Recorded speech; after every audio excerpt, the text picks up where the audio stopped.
ఒక అరణ్యంలోని మర్రి చెట్టు త్వరలో ఒక చెకుముకి పక్షి నివసిస్తూ ఉండేది. ఒకరోజు మిట్ట మధ్యాహ్నం వేళ అది విశ్రాంతి తీసుకుంటుండగా చెట్టు క్రింద నుంచి బాధగా మూలుగుతూ ఉన్న శబ్దం వినిపడింది. బాగా బలిసి ఉన్న ఒక నక్క కన్నీళ్లతో నోరు తెరుచుకుని మూలుగుతూ పడుకొని ఉండటం పక్షి కంట పడింది. వెంటనే చెట్టుపై నుండి, నక్క మిత్రమా, ఏమిటి నీకు వచ్చిన కష్టం అని అడిగింది.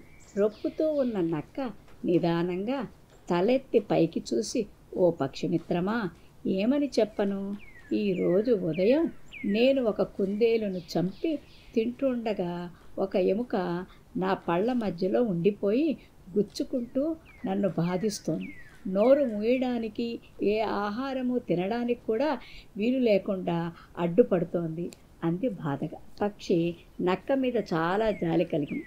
అది నక్కతో, నువ్వు బాధపడవలసిన పని లేదు, నోరు తెరుచుకో, నేను నీ పళ్ళ మధ్య గుచ్చుకున్న ఎముకను తొలగిస్తాను అంది.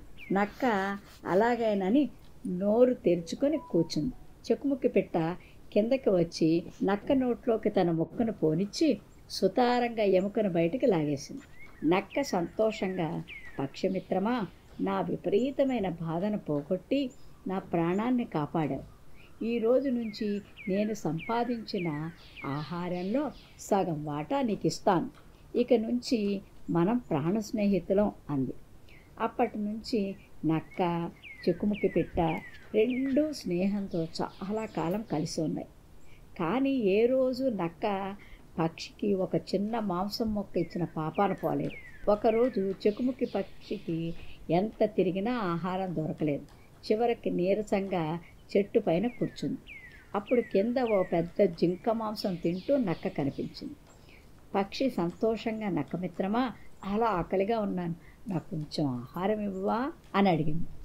నక్క హేళనగా చూసి మాంసం నములుతూ, నేను నీకు ఆహారం ఇవ్వటమా, ఇదంతా నాకే సరిపోతుంది, ఇంకా నీకెక్కడివ్వను అంటూ పరిహాసం చేసింది. అప్పుడు పక్షి, నీవే కదా మిత్రమా, ఆ రోజు నిన్ను కాపాడినందుకు సగం వాటా ఆహారం ఇస్తానన్నావు, ఇప్పుడు సగం అక్కర్లేదు, నాకు సరిపడేంత మాత్రమే ఇవ్వు చాలు, మరెప్పుడు ఇవ్వకు అంటూ ప్రాధేయపడింది. ఏయ్ తిక్క పక్షి, నీతో నాకు స్నేహమా, జాగ్రత్త, ఆ రోజు నువ్వు నా నోటిలో దూరిన మొక్కను బయటికి తీసి పడేసినందుకు సంతోషించు, లేకపోతే ఆ రోజునే నిన్ను నోట్లో పెట్టుకుని తినేద్దును అంది పరుషంగా. ఆ మాట విని చెకుముకి పిట్ట చాలా బాధపడి ఎలాగైనా తగిన శాస్తి చేసి నక్క మీద పగ తీర్చుకోవాలని మనసులో నిశ్చయించుకుంది. వెంటనే వేగంగా కిందకి ఎగురుకుంటూ వచ్చి నక్క కుడి కన్నును ముక్కుతో గట్టిగా పొడిచింది.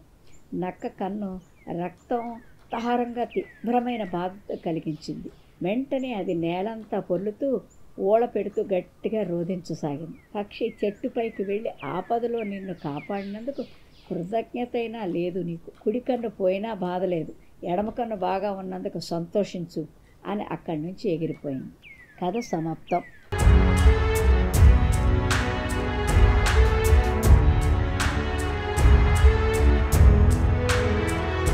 మీరు మరిన్ని వీడియోలు చూడాలంటే మన ఛానల్ను సబ్స్క్రైబ్ చేయండి, పక్కనున్న బెల్ ఐకాన్ని ప్రెస్ చేయండి.